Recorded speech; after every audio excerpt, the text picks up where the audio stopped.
Right, good morning, everyone. Welcome to day 2 of our 18th annual University of Glasgow Learning and Teaching Conference. It's fantastic to see you all here on what's a really lovely sunny day in Glasgow. Without further ado, I'm going to hand over to Moira Fischbacher-Smith and Heri, Busquier, Cerdán, who are going to do the welcome for us. Welcome. Thanks, Sarah. Good morning, everybody, and welcome from Heri and from me as well today of our 18th University of Glasgow Learning and Teaching Conference. We're going to do a double act. Yeah. Hi, everyone. So as Moira and Sarah have said, I'm Heri. I'm the Vice President of Education at the SRC, in case I've not met some of you yet. So on day 1 of the conference, we had the chance to explore some of the wonderful initiatives that are already happening at the university and to get a taste of some of the work that was done as part of the learning and teaching strategy through the different workshops and sessions.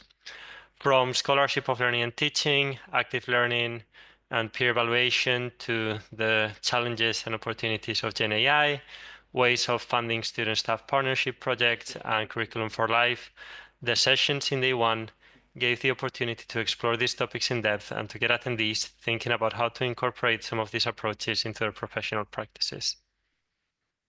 So as you will all be aware, the theme of the conference is co-creation and collaboration. And so given that, you might be interested to learn, if you haven't noticed already from the programme, that at least half of the presentations today are about staff-student partnership of some sort. And many of those students are also co-presenters at the conference. It's also the case that the majority of the presentations have a strong element of evaluation within them.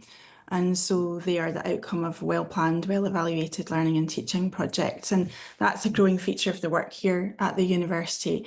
And as I've mentioned many times before in other settings, having an evidence base is really critical in terms of making the case for change. So it's really great to see that that evaluative approach is really taking hold and supporting the embedding of our learning and teaching strategy. I'm sorry, I seem to have developed a frog in my throat.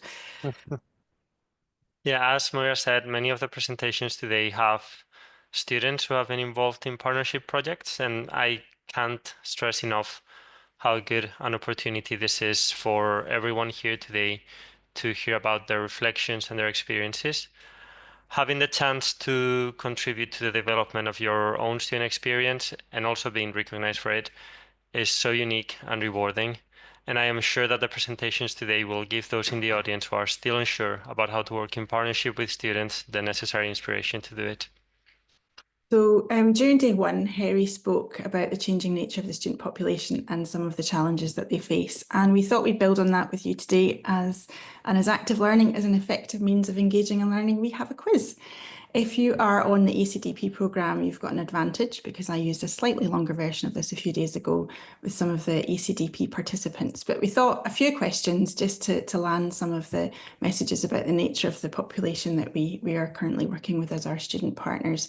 And this is where it could all go horribly wrong as I now try to share the Mentimeter, but just give me a second. Right.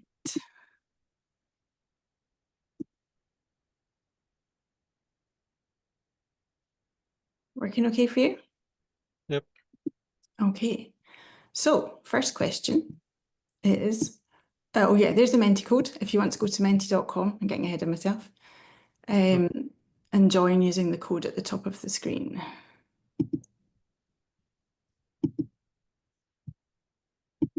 See, my first problem is I've now lost the ability to go to Safari, but never mind.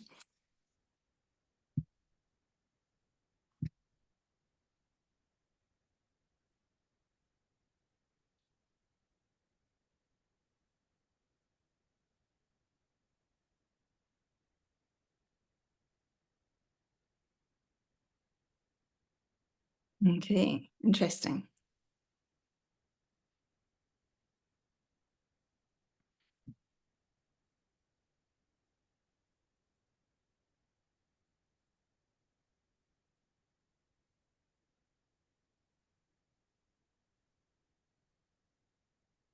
So whilst you keep answering, We know we're time limited. We thought we probably should just, I didn't count the clock, but anyway, we'll just go ahead. So actually, the answer is option 4. We have around 17,000 new students, or we had around 17,000 students new to us in 2024-25. Yeah, so something that we need to keep in mind here is that many of them will be pretty lost, just trying to figure out how to get to where they want to be, trying to make sense of what on earth we all mean with all the university terminology, how to approach other students, how to address staff, and what our expectations are of them. They all have very different experiences of working with their peers and with the staff who teach them, as well as very different educational journeys. And some of them might have been involved in decision-making roles before coming to us, but most of them will not have. So if we want to work in partnership with our students, involve them in decisions and co-creation, we need to be clear about what that means, scaffold and support their interaction, and consider the various ways in which we can work with them. Okay, so next question. Which of the following is least accurate? I'm hoping you can read that on your devices, but if you can't, I'll read out the options for you. So the first one is around 3,000 students are parents. The second one is around 3,000 students commute for more than 70 minutes each way to university. The third one is around 25% of our students are from the most deprived areas of Scotland. And the fourth one is that there has been a 63% increase in declarations of mental health disability since 2023.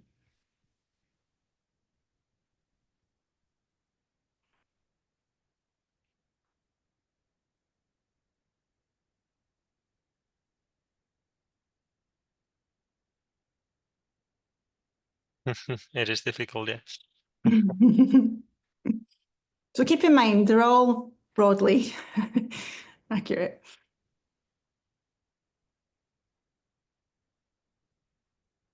Oh, it's a race to the end. 22 and 22. Oh, 22 and 23. Okay, so it is a difficult one. They are all pretty much true, but actually the least accurate is option number 3. So almost a third of our students are in fact from the most deprived areas of Scotland. Clearly Nick is satisfied with her response to that question. And so it's very easy to just look at these 4 statements in isolation, but we need to remember then that more often than not, individual students identify themselves with multiple of these statements and with many others. The way that each student can and wants to contribute to partnership will change depending on their individual experiences. And although needless to say, it's impossible to personalize interactions with over 35,000 students, we do need to remember that there's no single student experience and that there is no one-size-fits-all solution. Okay, thanks, Heri. So next one, we've got 6 questions in total.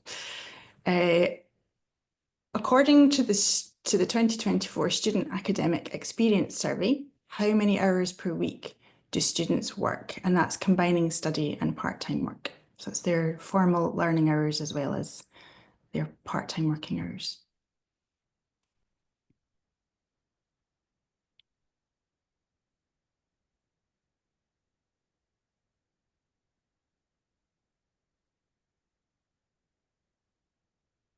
This is quite good fun, isn't it, Heri, watching everything?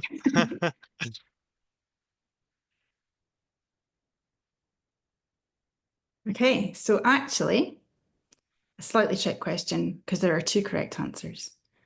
Options 2 and 3 are both correct, as Heri will now explain.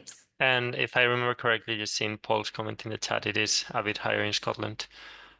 So students' overall workload has increased, primarily driven by increases in the number of hours of paid work that students are now doing on the side of their studies.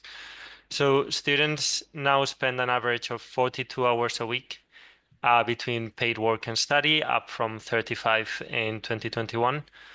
Some subgroups, such as those who have caring responsibilities, those who commute, and those aged over 26 work and study on average more than 50 hours per week.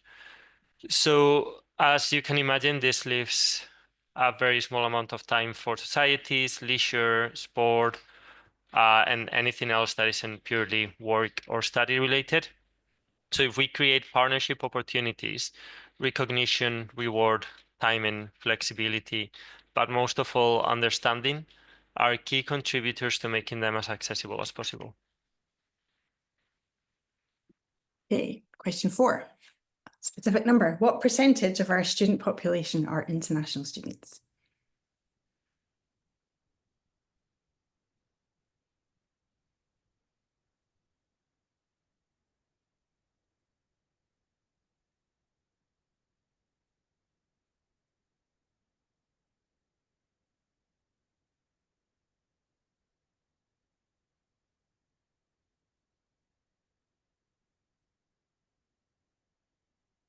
Correct answer is 37%.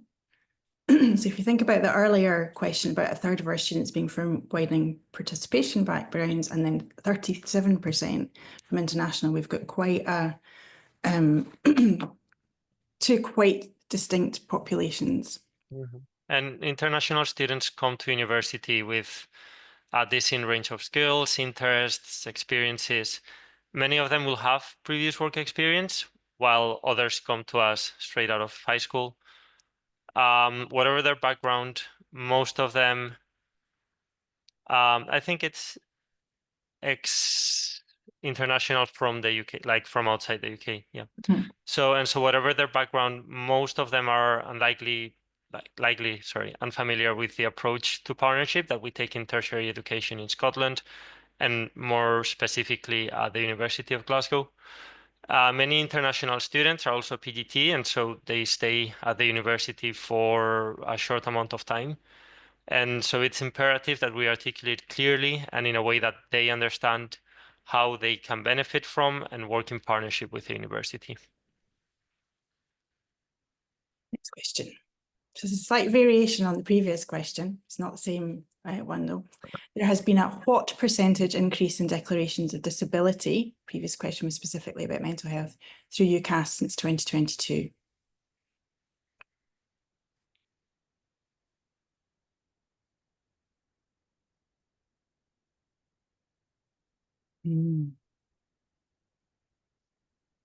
Okay, and the answer is 34%.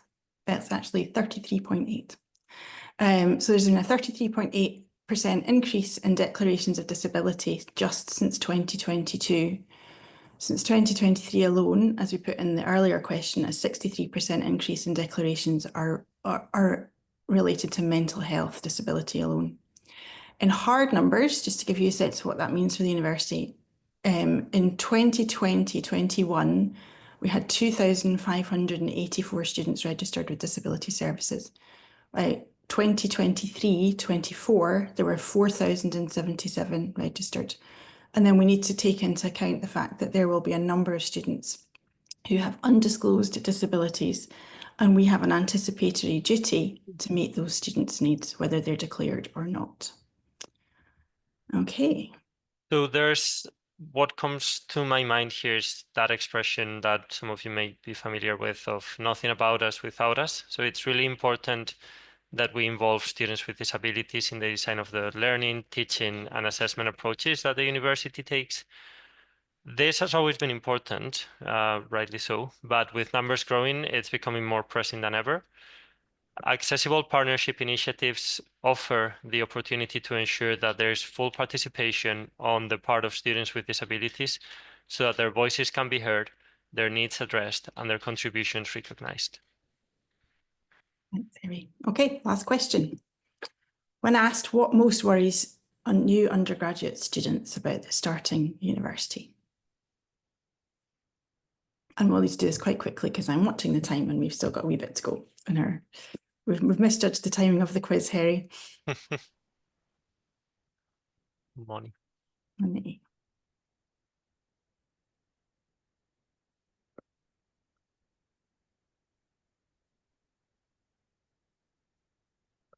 Okay.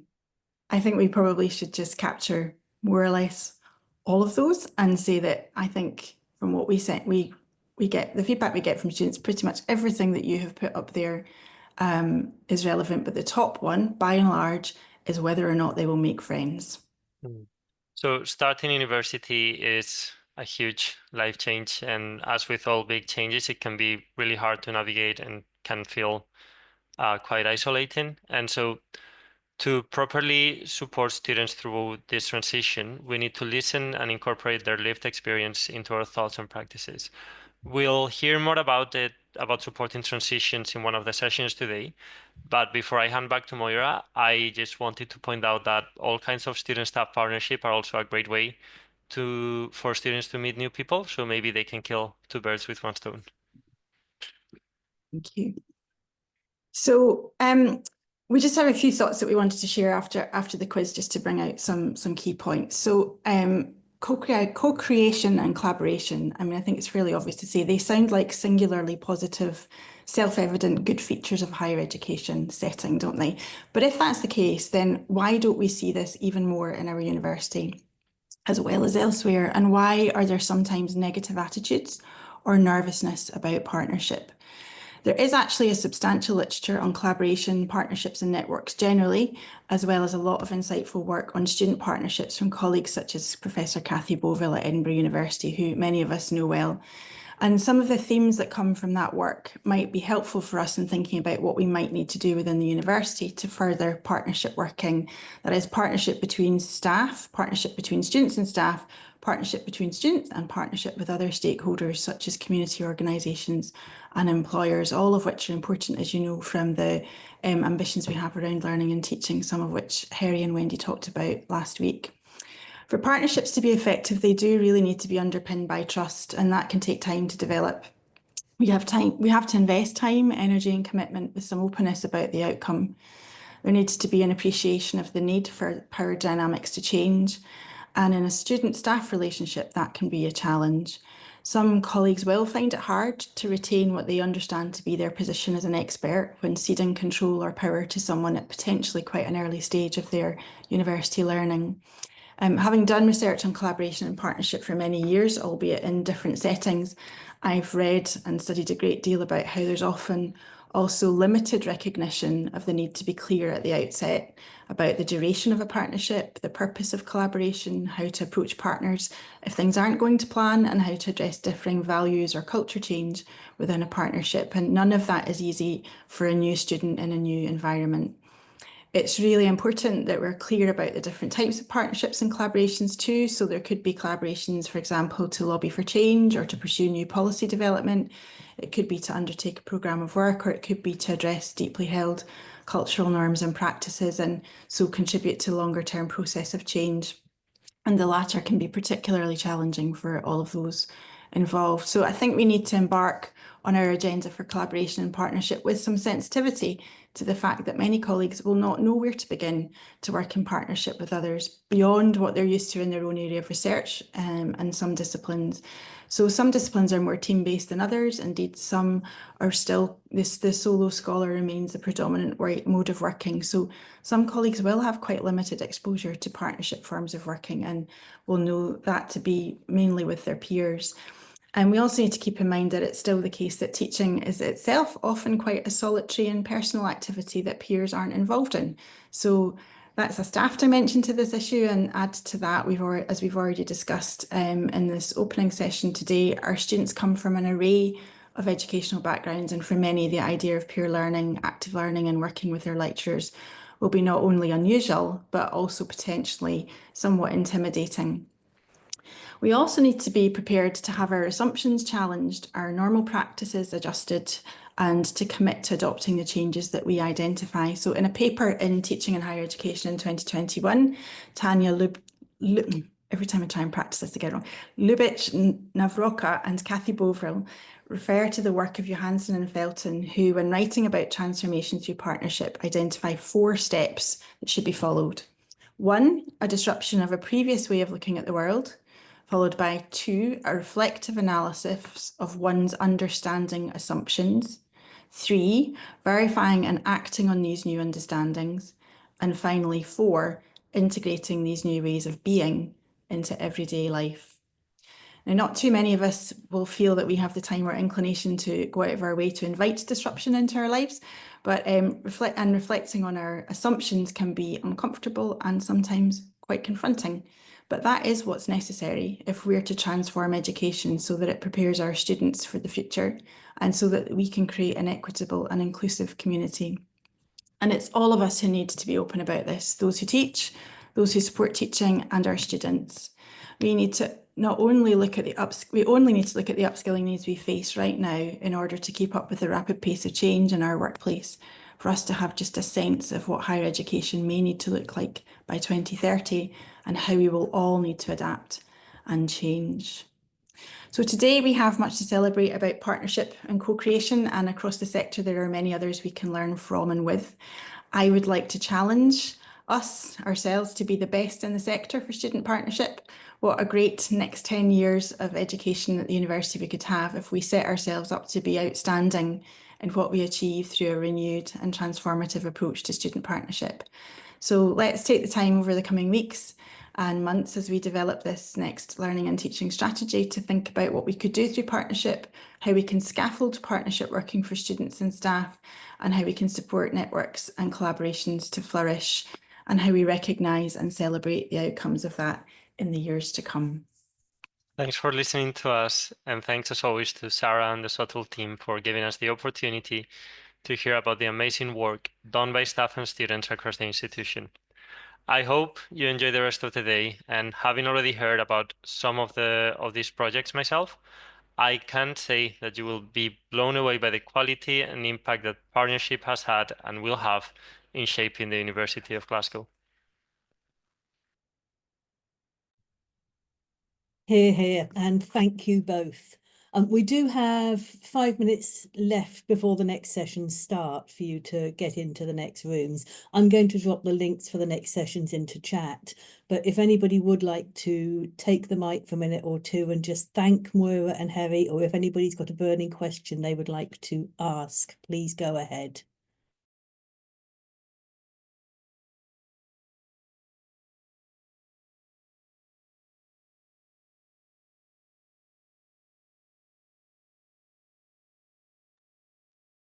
That's the Zoom links dropped in. By the way, there is also a YouTube playlist that goes live at, well, it should be live now, and I will make sure the link gets sent out to all of you in the 4 o'clock email that goes out, so that if you can't get to all the sessions today, obviously you can't because there are 2 parallel sessions, you'll be able to catch up on them later. So if that's everything, I'm just going to say thank you again to all of you for being here. Thank you to all of the presenters and particular students for making this day so successful. And I will see you in either parallel sessions A or parallel sessions B in a couple of minutes.